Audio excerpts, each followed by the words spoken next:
نحمده ونصلی علی رسولہ الکریم اما بعد السلام علیکم ورحمۃ اللہ وبرکاتہ۔ ہم اطاعت رسول کے عنوان سے بات چیت جاری رکھے ہوئے ہیں، اور ابھی بات یہ ہوئی تھی کہ رسول اللہ صلی اللہ علیہ وسلم کی محبت کا تقاضا آپ صلی اللہ علیہ وسلم کے صحابہ اکرام سے محبت ہے، اور صحابہ اکرام ہی کے ذریعے سے آپ صلی اللہ علیہ وسلم کی پوری حیات طیبہ اور آپ کی سنت اور اسوہ حسنہ ہم تک پہنچا ہے۔ بات یہ ہے کہ یہ جو ہماری 2 صدیاں گزری تقریباً، اس میں ترقی کا نعرہ بلند کیا گیا، اور ترقی ہماری پوری صدی کی کلید رہی ہے، یعنی چابی رہی ہے۔ ترقی پسندی کا رجحان موجودہ صدی کی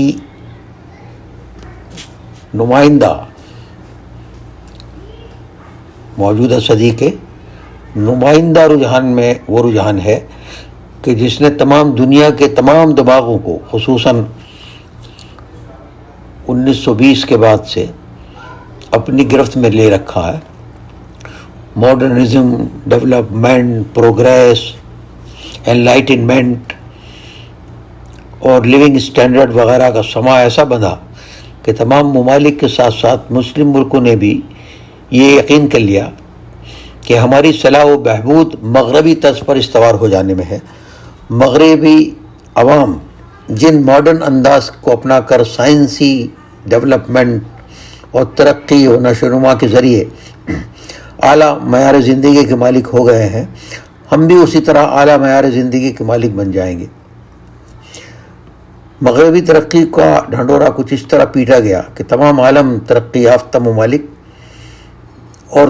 ترقی پذیر ممالک میں تقسیم ہو گیا۔ دنیا کے 2 حصے ہو گئے، ایک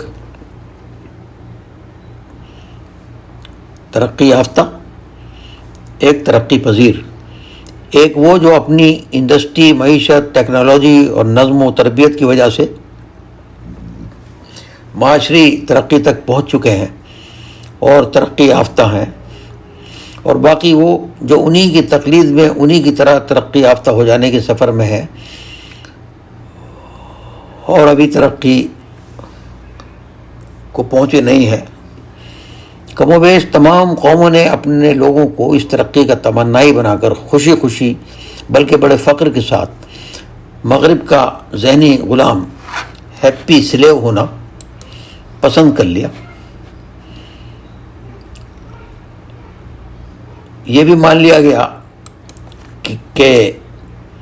اس ترقی تک پہنچنے کے راستے میں اگر پشت سے چلے آ رہے رسوم و رواج، موروثی وہ خاندانی روایات، مذہبی عقائد اور معاشرتی طریقے اور پرانی قدریں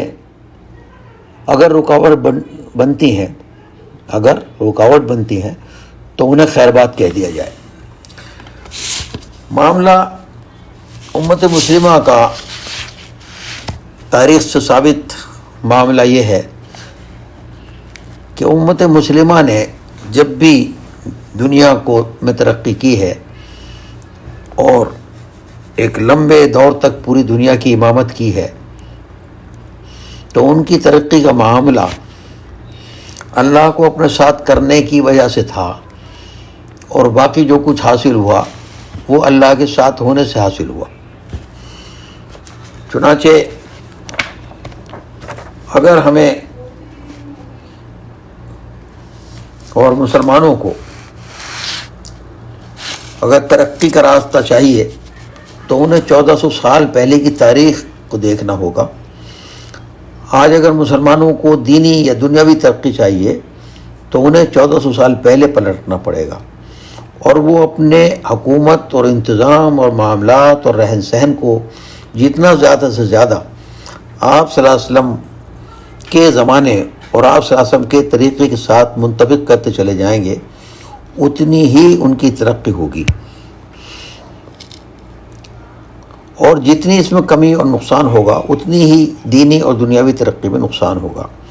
مسلمانوں کی ترقی کا دار و مدار صرف کتاب سنت پر ہے۔ اس پر عمل پیرا ہو کر وہ ایک قلیل عرصے میں دنیا پر چھائے۔ اسی ترقی، اسی برقی قوت کی طاقت سے وہ بدر اور قادسیہ کے میدانوں میں چمکے۔ حالانکہ تعداد ظاہری اور مادی وسائل کے اعتبار سے دشمنوں کے مقابلے میں بہت کم تھی، حالانکہ ان کے قافلے کے سردار سید کونین صلی اللہ علیہ وسلم کے یہاں کئی روز کے فاقہ ہوتا تھا۔ حضرت عائشہ سے روایت ہے کہ محمد صلی اللہ علیہ وسلم کے گھر والوں نے جو کی روٹی سے 2 دن شکم سیر ہو کر کھانا نہیں کھایا، یہاں تک کہ رسول اللہ صلی اللہ علیہ وسلم کا وصال ہو گیا۔ نیز رسول اللہ صلی اللہ علیہ وسلم نے شاید ہی چھنا ہوا آٹا دیکھا ہو، اور غزوہ خندق کے موقع پر حضور صلی اللہ علیہ وسلم پیٹ مبارک پر بھوک کی وجہ سے پتھر باندھے ہوئے تھے۔ جب آقا کا یہ حال تھا تو آپ کے غلاموں کا جو حال ہونا تھا وہ بھی ظاہر ہے، لیکن اللہ جل شانہ نے وہ کامیابی اور وہ کامرانی عطا فرمائی کہ جو آج تک نہ تو کسی کو نصیب ہوئی ہے اور نہ نصیب ہوگی۔ یہ بے نظیر کامیابی اور کامرانی ان عظیم الشان فتوحات کی وجہ صرف سید الکونین صلی اللہ علیہ وسلم کے لائے ہوئے دین اور طریقے کا اتباع تھا۔ صحابہ کرام کا یہ غیر معمولی کارنامہ کہ مختصر مدت میں ایک ایسے دین اور ایک ایسے طریقے کو جو ان کے لیے بالکل نئے تھے، نہ یہ کہ صرف ان کو سکھا لیا اور سیکھ لیا، بلکہ ان پر کامل طریقے پر کاربند ہو گئے اور عمل کر کے دنیا کو دکھایا کہ عمل اور اتباع اسی کا نام ہے۔ اس کے بدلے اور ثمرے میں حق تعالیٰ شانہ نے ان کے ہاتھوں دین و اسلام کی تکمیل کا اعلان کیا۔ چنانچہ قرآن کی آیت سورہ مائدہ کی 3 آیت کا ترجمہ ہے کہ آج میں نے تمہارے لیے تمہارے دین کو مکمل کر دیا، اور میں نے تم پر میری نعمت کو پورا کیا، اور میں نے تمہارے لیے اسلام کو بطور دین پسند کیا۔ یہ انسانیت کا اتنا بڑا کمال تھا جو ان کے لیے ایک نیا عمل اور انوکھا طریقہ تھا۔ اس پر عمل کر کے انہوں نے اس کو پایا تکمیل تک پہنچا دیا۔ اس کا حقیقی بدلہ تو ان کے حق تعالیٰ شانہ آخرت میں عطا فرمائیں گے، لیکن اس کی کچھ جھلک برائے نام دنیا میں بھی ان کو دکھائی گئی۔ اگرچہ اس انعام کو انعامات اخروی کے ساتھ کوئی نسبت نہیں ہے، لیکن حق تعالیٰ شانہ نے ان کی محنتوں اور دین کے لیے ان کی جافشانیوں کی وجہ سے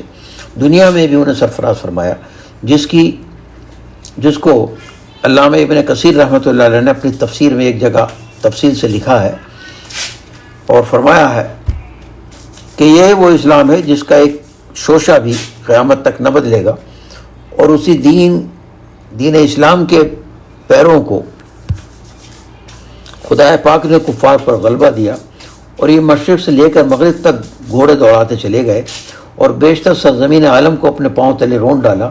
اور بڑے بڑے جابر اور سرکش بادشاہوں کی گردنیں ان کے سامنے جھک گئیں۔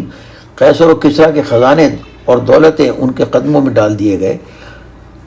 فتح اور غنیمت ان کے رکاب چومنے لگی، کسریٰ کی عظمت اور سلطنت ان کے بھڑکتے ہوئے آتش کدے ان کے ہاتھوں ویران ہو گئے، قیصر کا تخت و تاج ان خدا والوں نے طاقت و تاراج کر دیا، ان کے خزانوں کو خدائے واحد کی رضامندی میں اور اس کے سچے نبی صلی اللہ علیہ وسلم کے دین کی اشاعت میں خوب دل کھول کر خرچ کیا، اور خداوند اور نبی صلی اللہ علیہ وسلم کے وعدوں کو 14ویں رات کے روشن چاند کی طرح سچے ہوتے ہوئے لوگوں نے دیکھ لیا۔ لیکن آج محمد صلی اللہ علیہ وسلم اپنے پلیٹ فارم سے پلٹنے کی وجہ سے، یعنی آج امت محمد صلی اللہ علیہ وسلم یا امت محمدیہ صلی اللہ علیہ وسلم اپنے پلیٹ فارم سے پلٹنے کی وجہ سے اور اپنے سچی نبی صلی اللہ علیہ وسلم کی سنتوں اور لائے ہوئے دین سے روگردانی کرنے کی سزا میں خدا قدوس اور جبار و قہار عادل نے، جو اس کے عین عدل کا تقاضا بھی ہے، ہماری بدعمالیوں کی وجہ سے ایک بار پھر ان کو ہم پر مسلط کر دیا، تاکہ امت محمدیہ صلی اللہ علیہ وسلم کو اپنی غلطی کا احساس ہو اور وہ پھر اپنے اصل نقطۂ نظر اور صحیح دین کی طرف آ جائیں۔ بقول حضرت شیخ الہند دیوبندی رحمۃ اللہ علیہ فرماتے ہیں کہ انقلاب جہاں واعظ رب ہیں سن لیں، انقلابات جہاں واعظ رب ہیں سن لیں، ہر تغیر سے صدا آتی ہے فاہم فاہم، یعنی بات وہیں آ کے ٹھہرتی ہے کہ انقلاب جہان میں جب جب مسلمانوں کو عروج حاصل ہوا ہے، وہ رسول اللہ صلی اللہ علیہ وسلم کی سنتوں پر عمل کرنے سے حاصل ہوا ہے۔ یہ سلسلہ انشاءاللہ تعالی جاری رہے گا، اور ہم اس سے آگے اسی باب میں اس بات کی اہمیت کو اور زیادہ واضح کرنے کی کوشش کریں گے کہ اطاعت رسول صلی اللہ علیہ وسلم ہی ہمارے موجودہ حالات کا حل ہے، اور یہ اطاعت ہماری اپنی ذات سے شروع ہو کر ہمارے گھر، ہمارے بیوی بچوں، ہمارے گھر بار، ہمارے معاملات، ہمارا محلہ، ہمارا شہر، ہمارا وطن اور پورا عالم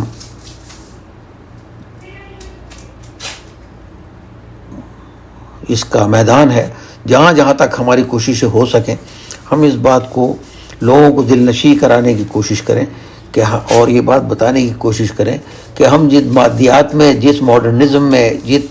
جس میٹیریلزم میں ہم یہ ڈھونڈ رہے ہیں کہ ہم یہ حاصل کر لیں گے تو کیا ہو جائے گا اور یہ حاصل کر لیں گے کیا ہو جائے گا، ہم سب نے دیکھ لیا کہ افغانستان میں کامیابی کیسے ہوئی، ابھی موجودہ وقت میں فلسطین میں کیا ہو رہا ہے، ساری دنیا کی طاقتیں اور دولتیں اور تمام مسلم ممالک کی ساری دولت جو ہے وہ بے بسی کے عالم میں ہمارے سامنے ہے، اور اگر آج بھی مسئلے کا کوئی حل نظر آ رہا ہے، اور جو خبریں آ رہی ہیں کہ جو اللہ کی طرف سے جو نصرت آ رہی ہے اور جو وہاں اللہ کی مدد آ رہی ہے اس وقت فلسطین میں، اور جو ابھی ہمارے ہی پچھلے زمانے میں افغانستان میں ہو کے گزری، وہ صرف اور صرف ان لوگوں کو ملی ہے جنہوں نے نبی پاک صلی اللہ علیہ وسلم کی زندگی کو اپنانے کا مکمل فیصلہ کر لیا، اور زمانے کی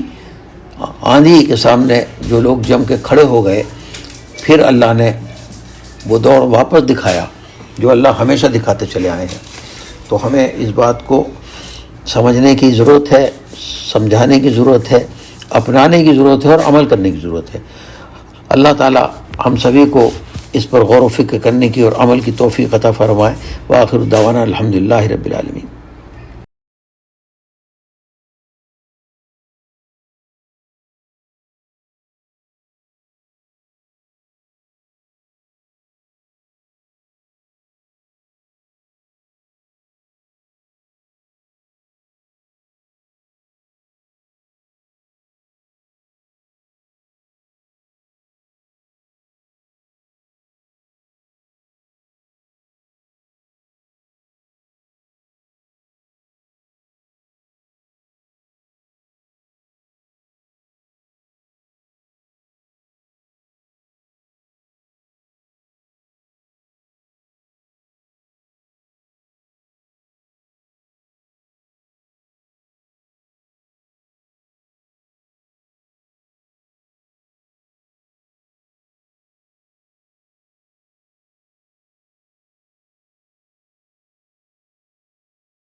نحمده ونصلی علی رسولہ الکریم،